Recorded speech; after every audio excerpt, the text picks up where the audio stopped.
Just before New Year's Eve in 1610, a man entered a castle of Countess Elizabeth Bathory. He discovered a torture chamber, imprisoned girls, bodies of tortured victims, blood-spattered walls, and overflowing cemeteries on the castle grounds. Over 300 witnesses would come forward describing the crimes that happened inside the castle walls. Graphic, mind-blowing, horrific details would emerge of gruesome torture and murder. The Countess would soon be known as the Blood Countess after it was discovered that she drank and bathed in the blood of her victims to help her skin appear more youthful. Hi, I'm Mindy. Welcome to the Missing Link channel. Each urban legend and unsolved mystery is just one missing link away from being solved. Hit the subscribe button so you don't miss a video and help us find that missing link. Happy Halloween 2020. I came across the legend of Elizabeth Bathory and figured this was a perfect video for Halloween. You will not find too many stories eerier than this: kidnapping, torture, imprisonment, and murder. The mysterious and gruesome details surrounding the story of the Blood Countess make it even more terrifying. Let's go back, 1560, in the country of Hungary. On August 7th, 1560, Elizabeth Bathory was born to a noble family.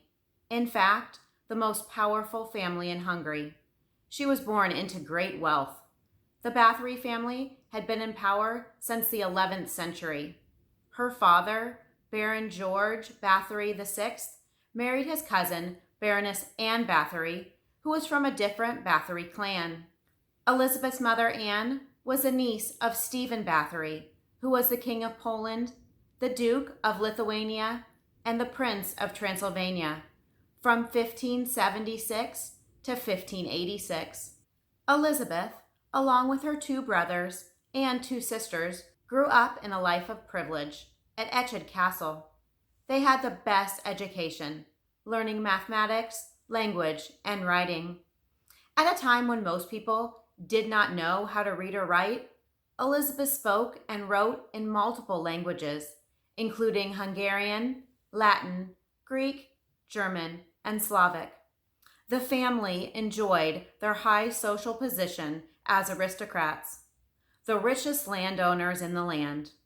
Of course, the family needed servants to work in and around the castle. While growing up, Elizabeth suffered from epileptic seizures, eye pain, and head pain, probably migraines. It is believed her father suffered from seizures as well. She also was known to have disturbing outbursts of rage and unsettling temper tantrums.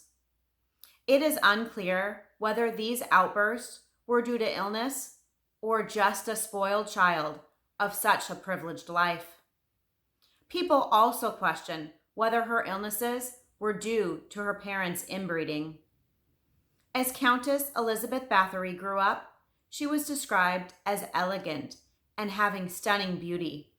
However, she was definitely a tomboy, enjoying fencing, horsemanship, and playing poker. It was common for her to witness servants being beaten while growing up in the castle.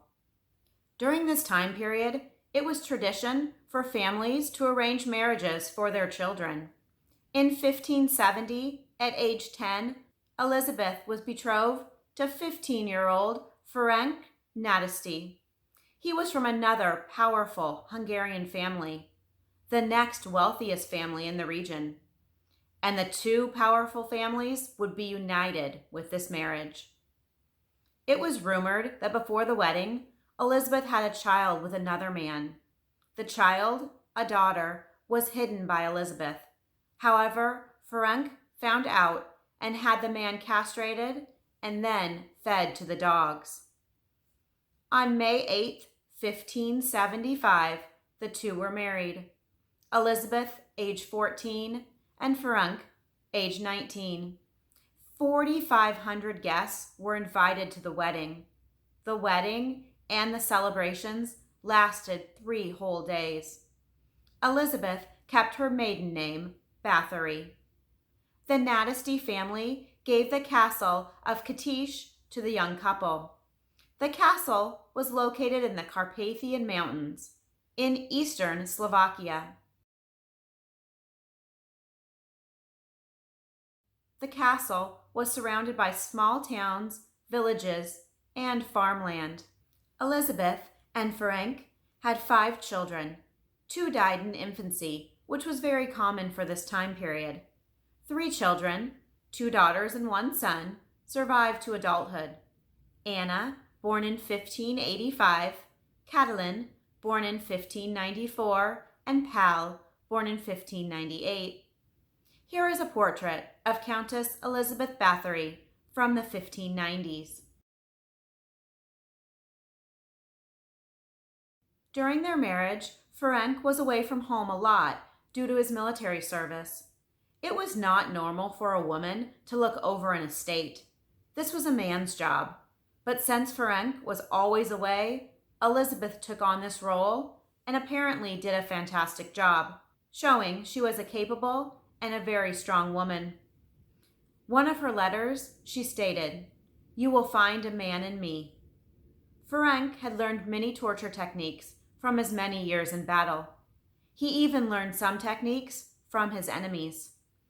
He told Elizabeth about them and even had torture devices inside the castle. Apparently, together, they were known to be extremely brutal to their servants. They were even described as monsters. Elizabeth became bored when her husband was away. She invited people into the castle to teach her about witches, sorcery, and alchemists. She had people in her own family that were described as very strange. Her uncle was a Satanist and devil worshiper.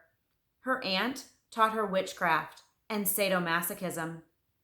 Ferenc began to experience problems from being in battle for so many years. He had debilitating leg pain, possibly from an unknown illness or an old battle wound. He died at the age of 48 on January 4th, 1604. They had been married for 29 years. Elizabeth became a widow at the young age of 43. She was left to manage the business affairs and upkeep of the property she owned. Before Ferenc's death, he asked his friend Thurzo to keep an eye on Elizabeth. Remember Thurzo, he will appear later in this story. Being that Elizabeth was only 43 years old when she became a widow, she didn't want to be alone for the rest of her life. But she had aged. She wasn't the young beauty she once was. She thought she needed help to regain her previous image. Elizabeth was now managing the castle of Katish by herself. The castle was in the village of Trenčín, which is now Slovakia. The castle was described to be in a picturesque setting, surrounded by fields, cottages, small towns, villages, and farmland. The picturesque setting would soon be the setting for true, horrific nightmares. Elizabeth's outbursts and fits of rage may have even gotten worse after the death of her husband. Servants paid the price if they were around Elizabeth during one of her outbursts.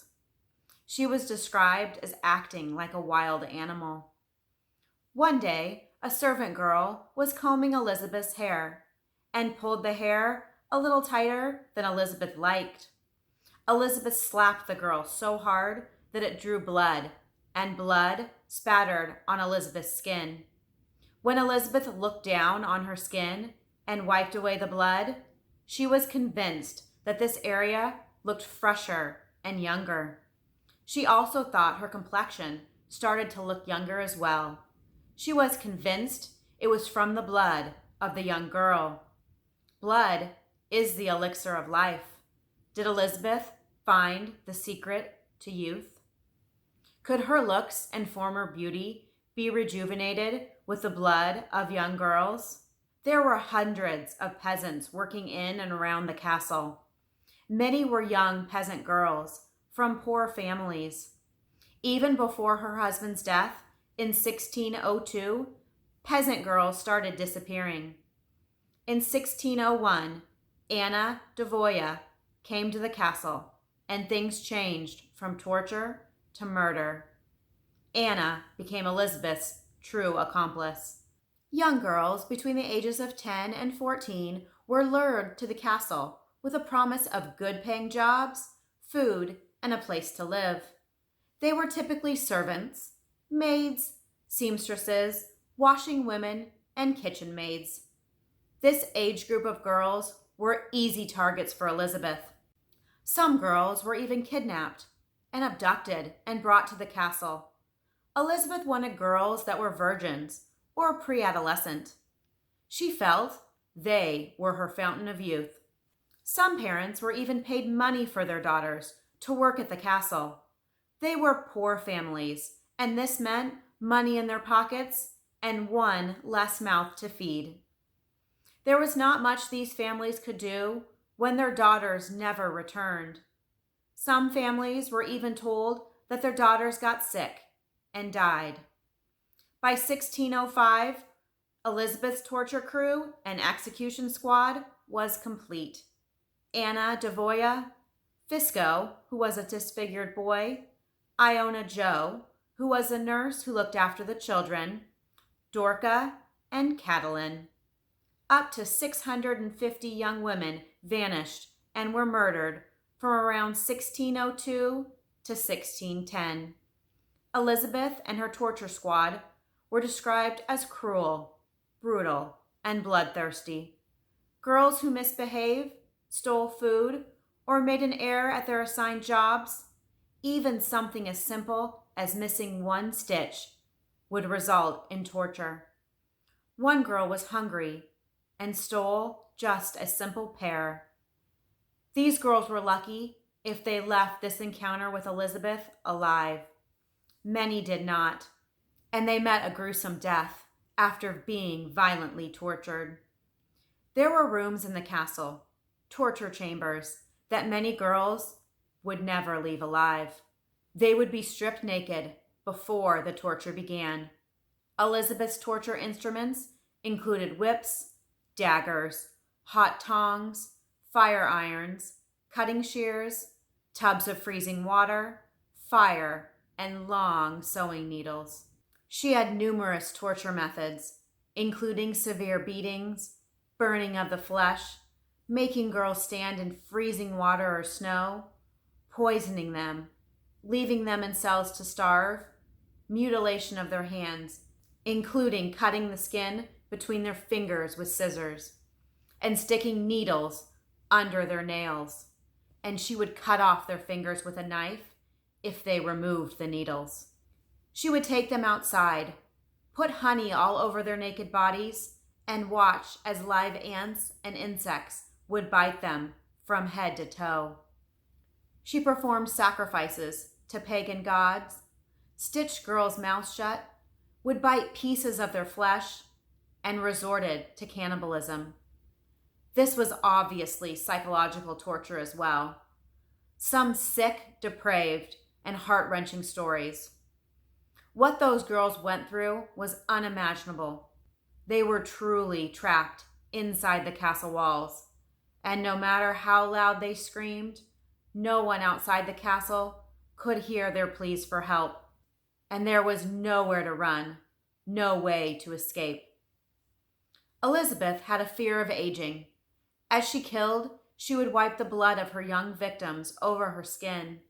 She thought this would maintain her youthful appearance and recapture her lost youth. After a few years, the peasant girl's blood wasn't working any longer. It was no longer helping to restore her previous beauty. She needed better blood. Plus, there was speculation that she was running low on money as well. So for both reasons, she started an academy in the castle. 25 girls from good families came to learn at the castle. It was a finishing school where they could learn courtly etiquette and social advancement. The academy provided not only fresh victims, but revenue. There was a huge problem. They actually started running out of places to bury the bodies. Dogs began digging up the bones of previous victims.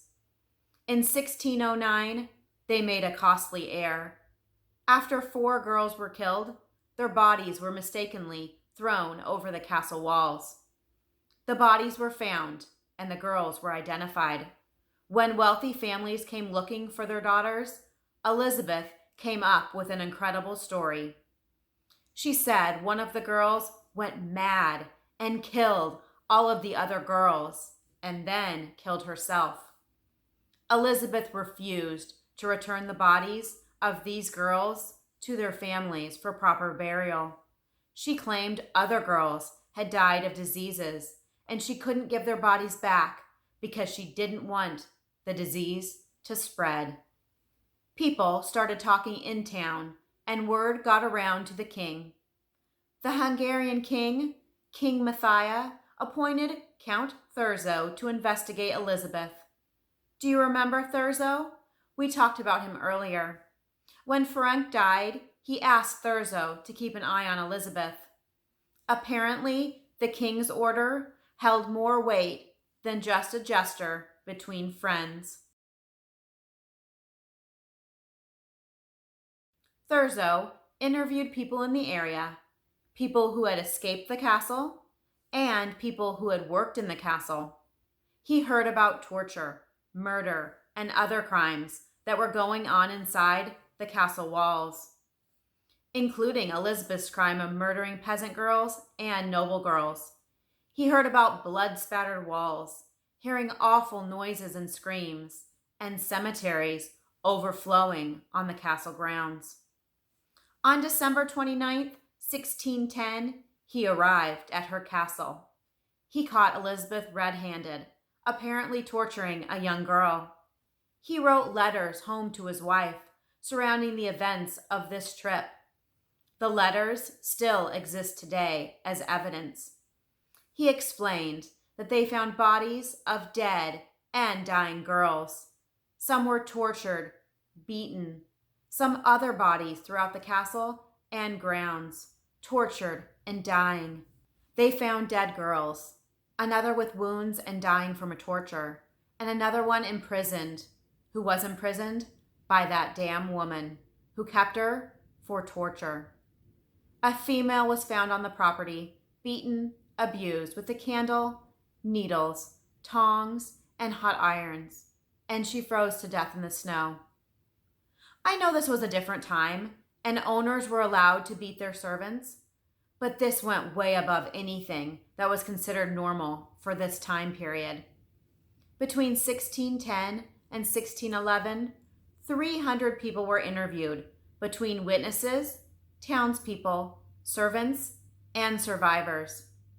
Even some of the dead were able to speak, not by telling what happened, but when their bodies were discovered by the investigators, they could see how they were tortured and murdered. There was physical evidence of mutilated, dying, or dead victims, plus testimony of imprisoned girls at the time who survived this nightmare. Thurzo believed at least 600 girls were dead. There are still documents from the 1611 trial that supported these accusations. Some of the bodies were buried on site, but Thurzo believed other bodies were hid elsewhere, perhaps secretly buried in various places at night, like church graveyards. But wouldn't someone notice that Earth was disturbed during the night and a new body appeared? Some claim that Elizabeth kept a diary and that she wrote down each of her victims' names. A girl claimed to have seen this diary and said 650 names were written inside. However, this diary was never found. And to be honest, if the accusations are true, I doubt Elizabeth even knew the names of her victims, unless she asked them and wrote their names down as a memento of her crimes. A former servant said, "Only God knows an account of all of her crimes." In 1609, her accomplice Anna died of a stroke. She wasn't alive when Thurzo arrived at the castle. After Thurzo's findings, Elizabeth's torture crew were interviewed.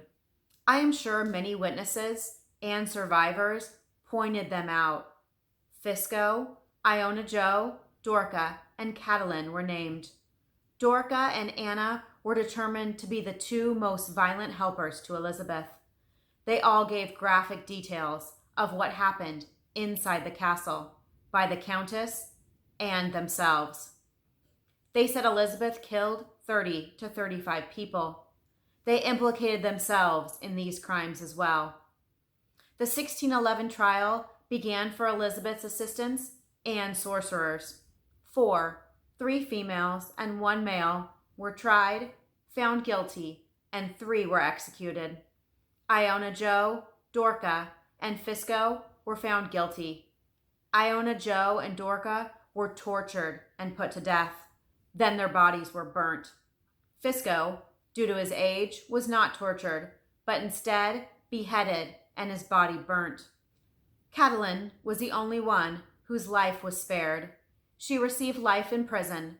Some testified that she had tried to help the victims. She gave them food, and she was beaten by the crew when they found out about her actions. Would Elizabeth meet the same fate as her accomplices? Of course not, because she was an aristocrat. She couldn't be arrested or executed. She was above the law. She was put under house arrest. A trial was never held, and she was never properly sentenced. The king was convinced that her trial and potential execution would negatively affect the crown and their nobility. From her castle, she wrote letters claiming her innocence and wanted to testify. She was denied this request. She blamed her crew. She said she couldn't control them, and she was afraid of them. Elizabeth was given life imprisonment instead of death. She was sent to live in her castle, in a dungeon, perhaps one of her torture chambers. She was kept in a tiny brick room with no windows, small slits for only ventilation and food. With very few visitors, she spent 4 years in the dungeon, protesting her innocence and showing no remorse. About 4 years into her sentence, Thurzo told her, "You are in the last months of your life. You do not deserve to breathe the air on this earth or see the light of the Lord. You shall disappear from this world and shall never reappear in it again. As the shadows envelop you, may you find time to repent your bestial life." On August 20th, 1614, Elizabeth told her guard, "Look how cold my hands are." She complained of poor circulation as well as cold hands. The guard told her that she was fine and to just go to bed. She went to sleep in her dungeon that night, and she never awoke again. She was found dead in the morning. She was 54 years old. Elizabeth Bathory was buried at the church at Cattish on November 25th, 1614. This upset many people, so her body was taken to the Bathory family estate in Etchin in 1617. Her final burial ground is a mystery. In 1995, a group attempted to find her remains, but they were not found in the church or in the Bathory family crypts. But Elizabeth's death isn't the end of the story. Apparently, after her death, no one was allowed to speak her name or talk about the tragic events that happened at the castle. Her story was soon forgotten until over 100 years later, when a man came across the trial transcripts and evidence.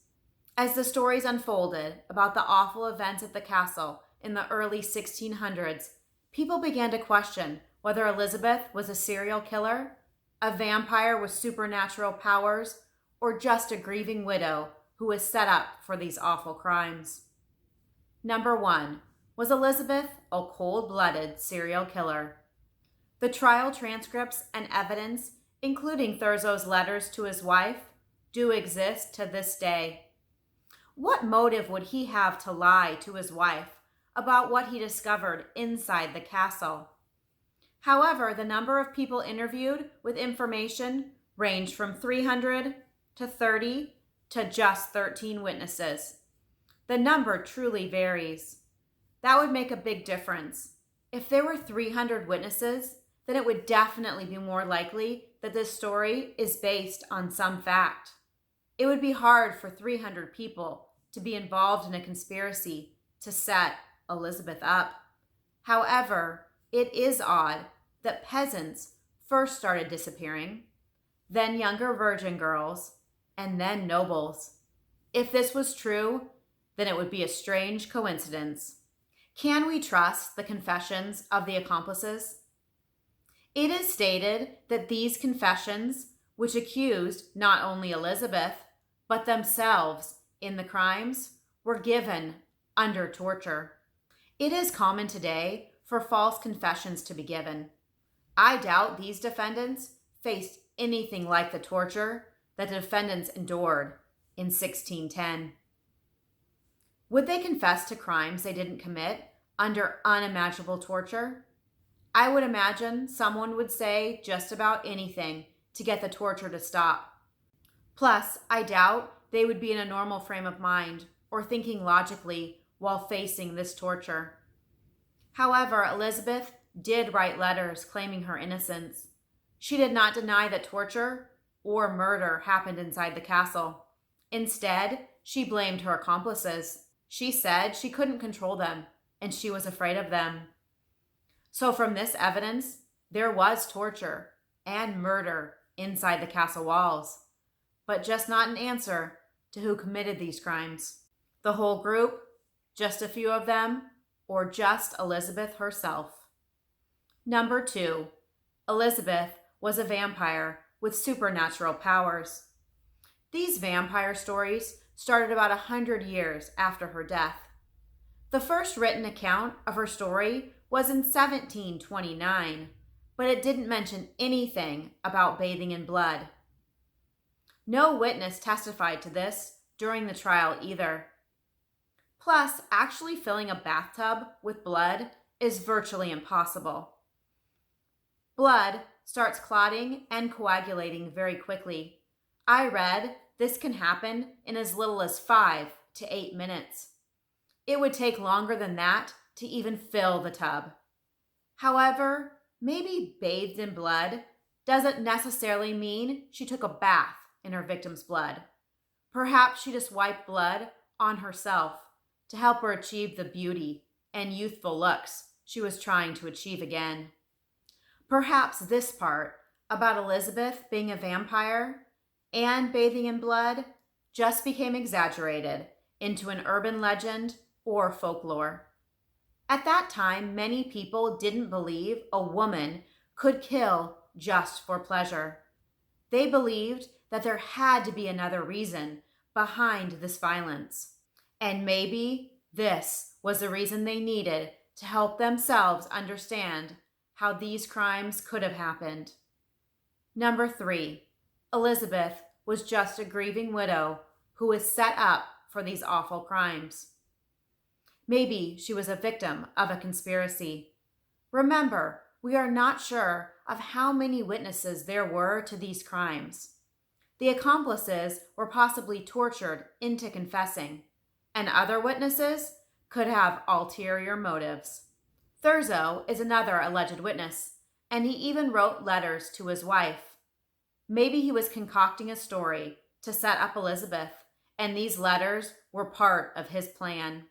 The castle and estates that Elizabeth owned were very valuable.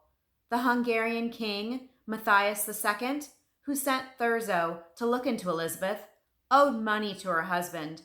Elizabeth tried to get the debt repaid. She took many trips to try to get the money owed to her family. It was described as an enormous debt. Once she was locked in her castle, the debt was never repaid. The debt was dismissed. Was this a motive for setting Elizabeth up for these crimes? Was this politically motivated as well? Elizabeth had extensive wealth and land ownership. Was she a threat to other leaders? Did they want to get rid of a bothersome political rival? It was common at that time to accuse a widow of murder or witchcraft. in order to seize their land. It is also possible that her family was trying to seize her wealth. Her family were the ones that got control of her land and estate after she was locked inside her castle. Was Elizabeth framed for any of these reasons? This story may never have a true conclusion. Because so much time has passed, I doubt anything will be found to tell whether she was truly innocent or guilty. It may just remain a legend. Some speculate that her story, among others, helped inspire the book Dracula, written in 1897. However, the legend of Elizabeth Bathory will not soon be forgotten. Her story appears in plays, books, movies, and even a casino poker game. She is even listed in the Guinness Book of World Records for the most murderous of all time, most prolific female murderer, and most prolific murderer of the Western world. However, the total number of victims, if any, are unknown. What do you think of the legend of Elizabeth Bathory? Do you think she was a bloodthirsty, cold-blooded serial killer who tortured and killed over 600 young girls for either sadistic pleasure or to use their blood as a fountain of youth? Or was she a widow who was set up by the king and her family to wipe away debts, remove an adversary, and acquire her land and fortune? Thank you for joining me here today. If you enjoyed the video, please hit the like button so I know you will enjoy hearing about mysterious urban legends. Also, hit the subscribe button and the bell so you will be notified of my future videos. And follow me on social media as well to see what I am working on next. As always, have a wonderful day. Watch out for each other and keep looking for that missing link. Love ya, and see you in my next video.